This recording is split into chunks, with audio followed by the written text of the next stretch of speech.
What is going on, YouTube? It is your boy, MrBaboon, back with a reaction video. This time we are reacting to a part 3 of Ending America's Dumbest War, the War of 1812, part 3. And I will have part 2 in the description for my reaction, part 1 for my reaction in the description, as well as the video for part 3 we are reacting to. And make sure you guys check out part 2, part 1. Check them out. Like them, comment. Let me know what you guys think about them down below in the comments. Let me know what you guys think about part 3 in this video down below in the comments. Share the video if you guys think someone else will enjoy. Ooh, a little bit of voice crack. But anyways, like, comment, subscribe, turn on post notifications. Subscribe if you guys are new. Turn on post notifications so you guys never miss a video, reaction video, gaming video. So you guys never miss. So I think with that being said, I think that's about everything. Let's go and jump into the reaction. So, this time, part 3. Let's go and get into it. On Drawn of History. Hey Dolly, we just declared war on Britain, so the Americans wouldn't have to face the full might of the British military yet. Did we just become best friends? Yup. The 1812 invasion of Canada turned out to be a wet fart. Don't give up the ship, boys! Tecumseh. They finally get you. American forces were able to take York, which they burned to the ground. Napoleon had abdicated the throne, freeing Britain to attend to other matters. That's where the part 2 left off at.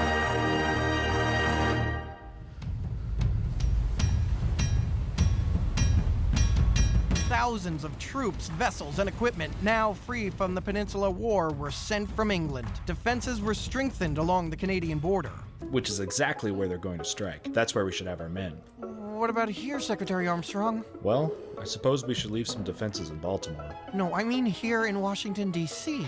Mr. President, I can't honestly think of one reason why they would attack our capital. Yeah, I think this foreshadow setup is about to pay off. And he was right. By August, British Admiral Cockburn and Major General Ross were traveling up the Chesapeake towards the capital, destroying everything in their wake and freeing thousands of slaves along the way. Where are you going, boy? You can't go join the Brits. That's not American. Think of all this country's done for you.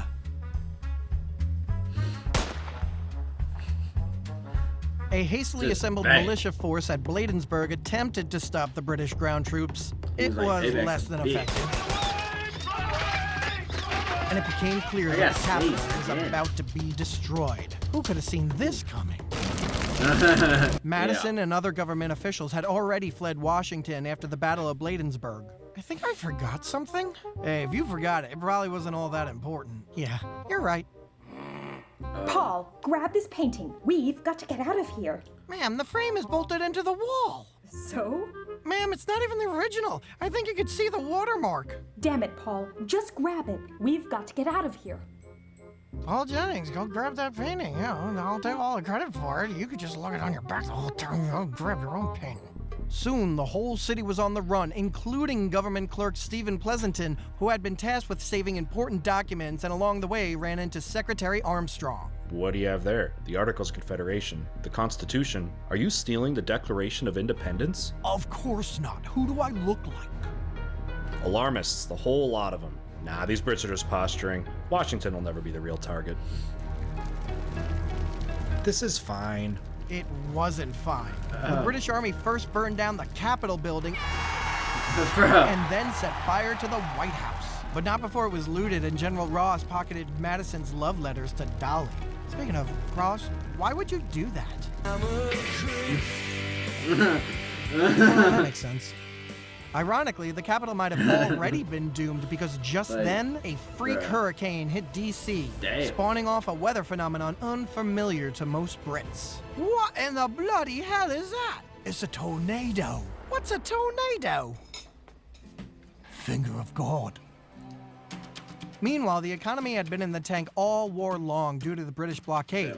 And throughout 1814, New England Federalists against the war in the first place kept meeting in the Hartford Convention.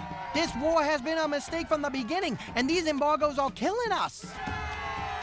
Mr. Madison's war is a travesty. We should have amendments requiring 2/3 majority to declare war, a one-term presidential limit, and a rule stating that consecutive presidents can't be from the same state. Yeah, and if not, New England should secede and start its own country. We could make Tom Brady dictator for life. Yeah, the secession part of the Hartford Convention tends to be overstated. I mean, come on. What region would really be dumb enough to try to secede? Anyway, the Americans were not in a position of power as peace talks got underway in Ghent, Belgium. We want an Indian barrier state. No. Yes, we want an Indian barrier state from Ohio to Wisconsin. And we want Maine. Maine is off the table. The Treaty of Paris specifically says it's ours. Now, if this is the level of negotiation we can expect, I'd rather go swim naked in Scheldt River. Honestly, I've been looking forward to it. I've always found letting my little Quincy take a little rinsey is quite restorative. They're just in there working on the Treaty of Ghent. They said they'd call me in when they needed me. I'm here for the Berlin Conference. They said the same thing. But September of 1814 would shake up negotiations. With an additional 18,000 troops now in Canada, the British attempted to invade New York, but were turned back at Lake Champlain. Concurrently, the forces that had just raised Washington, D.C. were about to lay waste to Baltimore. See? I told you. U.S. Major General Sam Smith led militias to hold off invading troops and had Baltimore ships sunk to cut off access to the harbor. What? What the fuck? But if the British could bombard the overlooking Fort McHenry into submission, the city would fall. And as the bombardment began, lawyer Francis Scott Key was aboard the nearby HMS Tonnant, attempting to secure a prisoner release. So is this where we're gonna discuss the release? Honestly, there's no need to lock the door. Oh. Dr. Beans, I'm here to negotiate your release. Yeah, you're doing one hell of a job. On September 13th, aboard the Tonnant, Key watched the attack on Fort McHenry through the day and long into the night. He peered into the darkness, illuminated only by rockets' red glare, and looked for the flag that flew atop the fort.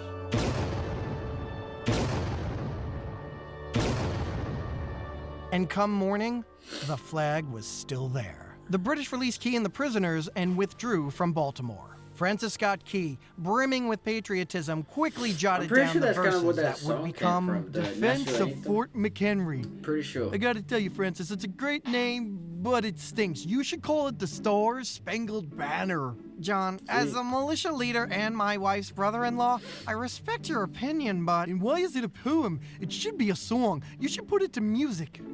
I can't write music. Then just steal a song. Pick one that gets the crowd going. Oh, wait, I already did. Tell me what you think. Oh, say can you see by the dawn's early light was so early we held at the twilight's gleaming. Yeah, let's keep looking.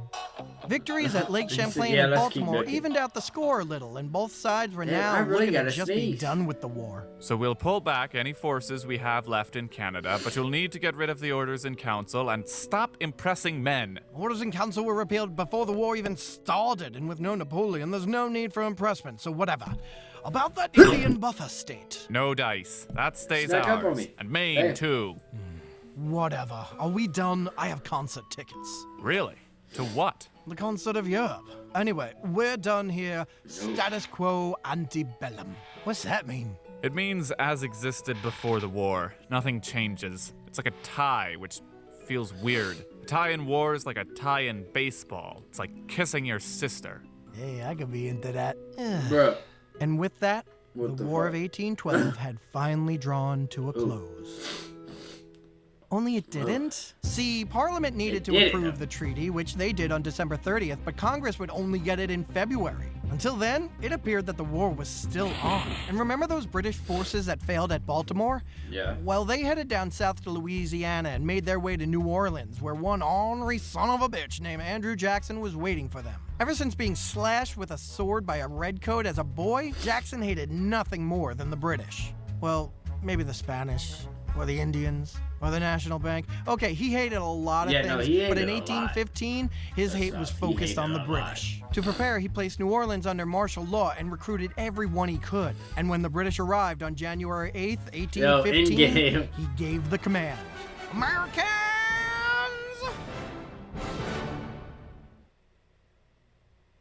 Assemble. The Americans pummeled the British. which really didn't matter. Bro. The treaty was ratified as is when it That was reached good. Washington, and now the war was done. No winners, no losers. Unless, of course, you were the Indians. If nobody won the war, the indigenous people of the United States clearly lost. And they would spend the next 100 years watching so much of what they had be ripped away. As for the British, they immediately had a Napoleon problem yet again, so they never really had time to reflect on the War of 1812. They will, they promise. They'll have it reviewed by top men. Top men. The Canadians remember this war, and their successful defense continues to be a source of pride. But they're also proud of Nickelback, so whatever. And considering the lukewarm enthusiasm going into it, it should be no surprise that America eventually forgot what actually happened, and instead focused on individual elements like Jackson, Harrison, and that song that's really just about a flag. Eventually, with the United States, Great Britain, and Canada, time would heal all wounds, and the nations would find themselves on better terms. Okay, is that it? I think that's it. Hey, is this seat taken? wait, there's 13? more. Whoa, nobody calls me that anymore. I'm the United States of America now. Oh, of course. Well, you look great. Me? I stretch from shore to shore, but you? Hey, we've all put on some provinces. Provinces? Is that like metric for states or something? Oh, good old 13. Hey, Canada? I just wanted to say sorry for trying to invade you all those times when we were kids. Thanks. That means a lot. Hey, would you like to dance? As friends. I'd like that. 13? Yes, Canada. Get your hand off my ass. I was like, there's gonna be something. There's gonna be something right there. Yeah, that's hot. Damn it, Ross, are you reading those Madison letters again? Shut up, Cockburn. It's been a long war. Why don't you do something more productive, like subscribing to Drone of History, or checking out another video, or being a Really good Patreon video, patron, though. like... Really good video. Really well told. Really well animation. Like always. Really well. Really done. Like it was a really well done video. Let me know what you guys think about it. If there was anything in part 1, part 2, part 3 that was in that, you know, probably like a small key, but like could have been a major key that really wasn't in the video. Because not everything can make it in the video, I'm sure of it. So if there's anything, let me know down below in the comments.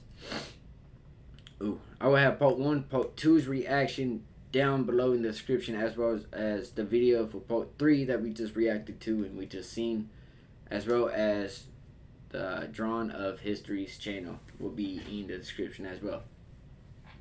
Make sure you guys like the video, comment, let me know what you guys think, share the video, turn on post notifications if you guys did enjoy.